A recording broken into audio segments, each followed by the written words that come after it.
معاذ جو خدا کو گالیاں دیتے ہیں، میرا اللہ کیسا رزاق ہے، کیسا کریم ہے، سبحان اللہ، جو خدا کو گالیاں دیتے ہیں، جو خدا کے وجود کو نہیں مانتے، اللہ انہیں بھی روزی عطا کرتا ہے۔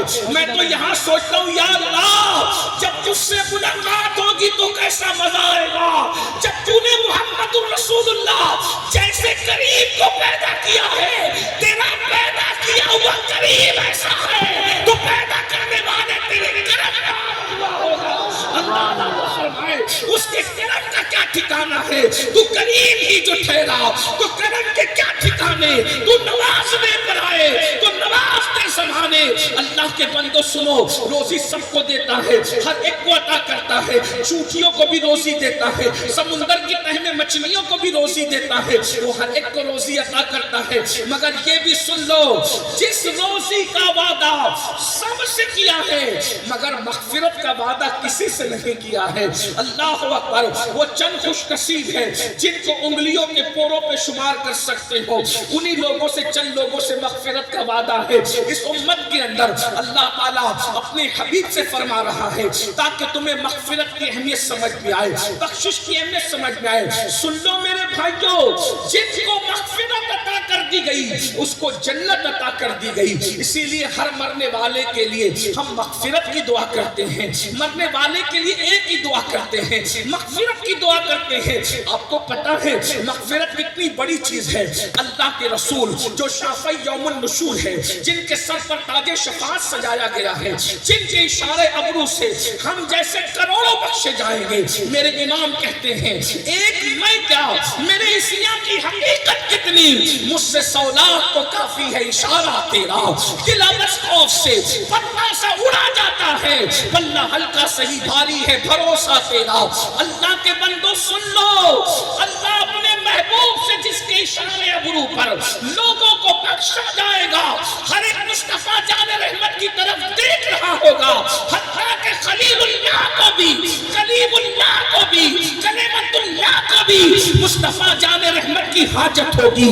میرے امام کہتے ہیں وہ جہنم میں گیا جو ان سے مستغنی ہوا ہے خلیل اللہ کو حاجت رسول اللہ کی، مجھے بتاؤ سب ان سے جنت پائیں گے، سب کی رسائی ان تک ہوگی، ان کی رسائی خدا تک ہے۔ اس کے باوجود بھی مغفرت کی اہمیت بتانے کے لیے قدرت اپنے محبوب سے کہتی قل، آپ کہیے رب اغفر وارحم وانت خیر الراحمین۔ محبوب سے کہلوایا جا رہا ہے حبیب تم یہ دعا کرو، رب اغفر، اللہ مجھے بخش، میری مغفرت کر۔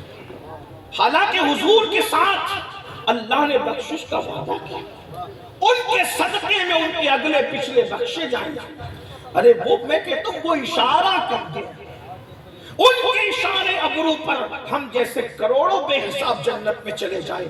مگر مسلمانوں مغفرت کی اہمیت کو سمجھو، محبوب سے کہلوایا جا رہا ہے رب اغفر وارحم وانت خیر الراحمین، اے اللہ میری مغفرت فرما، مجھ پہ رحم فرما، اور تو بے شک سب سے بڑھ کر رحم کرنے والوں میں رحم کرنے والا ہے۔ یہ مغفرت ہے، مغفرت کے لیے کوشش کرتا ہے۔ اس دنیا میں آئے ہو بخشش کا پروانہ حاصل کرنے کے لیے، اور دنیا سے جانے سے پہلے مغفرت کا پروانہ حاصل کر لو۔ مغفرت اتنی آسان نہیں جتنا جلسوں کے ناظموں نے آسان کر دیا، اور مغفرت اتنی مشکل نہیں جتنا تبلیغی جماعت کے لوگوں نے مشکل کر دیا۔ دونوں کے درمیان ہے، وہ تو نہایت سستا سودا بیچ رہے ہیں جنت کا، ہم مفلس کیا مول چکائیں، اپنا ہاتھ ہی خالی ہے۔ مغفرت کا آسان ذریعہ کیا ہے، اسی پہ گفتگو کرتا ہوں۔ ایک مرتبہ اللہ کے رسول صلی اللہ علیہ وسلم خطبہ دینے کے لیے منبر پر تشریف لے جا رہے ہیں۔ غور سے سننا، اسی ایک روایت پہ میری بات پوری ہوگی۔ اللہ کے رسول صلی اللہ علیہ وسلم خطبہ دینے کے لیے منبر پہ تشریف لے جا رہے ہیں۔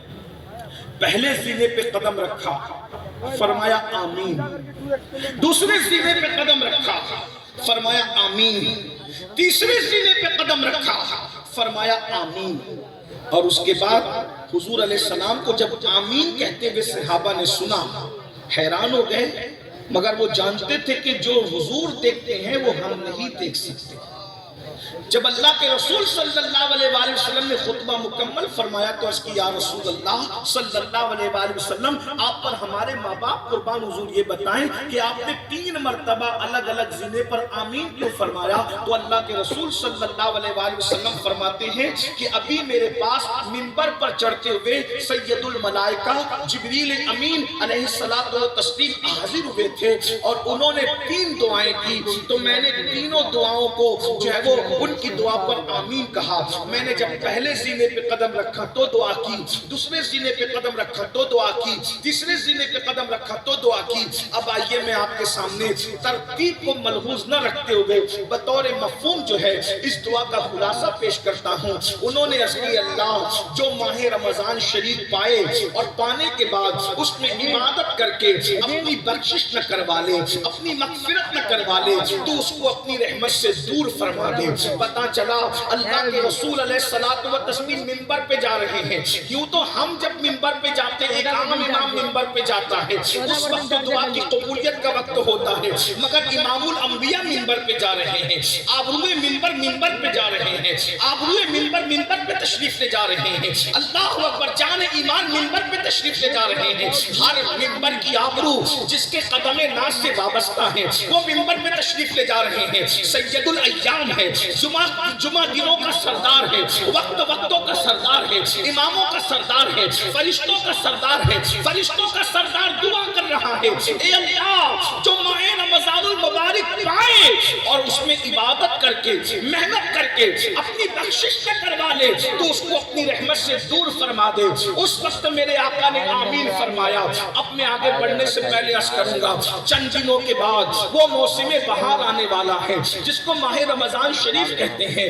آج کل ہمارے نوجوان جلسوں تو نہیں ہے میرے بھائیوں، ماہ رمضان المبارک آنے والا ہے، عبادتوں کا مہینہ آنے والا ہے، مواصلات کا مہینہ آنے والا ہے، جس کا پہلا عشرہ رحمت ہے، جس کا دوسرا عشرہ مغفرت ہے، جس کا تیسرا عشرہ جہنم سے آزادی ہے۔ آپ کیا سمجھتے ہیں رمضان المبارک کو؟ رمضان شریف میں اپنی زبان میں کہوں ہول سیل میں مغفرت ہوتی ہے، ہول سیل میں بخشش ہوتی ہے، یعنی کہ اتنی بڑی تعداد میں مغفرت ہوتی ہے کہ کوئی مومن بچتا نہیں ہے۔ اللہ کے سچے رسول صادق و مصدوق مصطفیٰ جان رحمت فرماتے ہیں جب ماہ رمضان شریف کی پہلی رات آتی ہے تو اس وقت اللہ تعالیٰ رحمت کی ہوا چلاتا ہے، رحمت کی ہوا چلتی ہے اور اللہ تبارک و تعالیٰ اپنی شان کے مطابق اپنے بندوں کو رحمت کی نظر سے دیکھتا ہے۔